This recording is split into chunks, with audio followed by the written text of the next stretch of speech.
Hey everyone!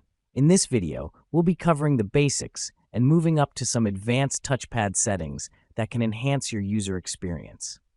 Make sure to watch the entire video carefully and pay close attention. First, accessing touchpad settings. To enable these features, start by clicking on the Start button.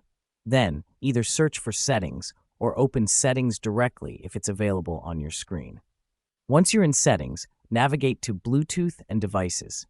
Here, you'll find the Touchpad option. You can select High Sensitivity, then go to Addition setting.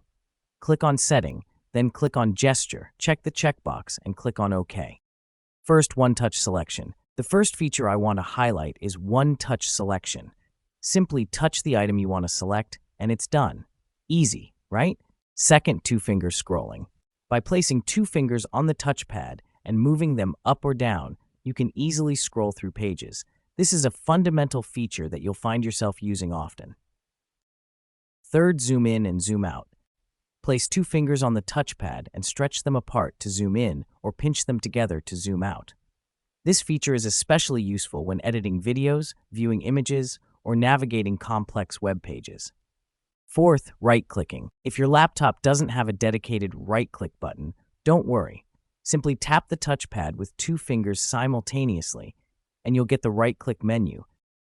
Fifth, managing multiple applications. If you have several applications open, you can easily switch between them by tapping with three fingers and swiping left or right. This gesture makes multitasking much smoother. Sixth, minimizing and restoring applications. To minimize any applications, swipe down with three fingers. To bring them back, swipe up with three fingers, and everything will reappear just as it was. Seventh, searching bar. Three fingers tab on touchpad at a time. Searching tab will be open. You can easily type here. Eighth, open notification panel. Four fingers tab on touchpad at a time. Notification panel will be open. That's it. If you found this video helpful, make sure to like, subscribe, and click the bell icon. Thanks for watching, and I'll see you in the next one.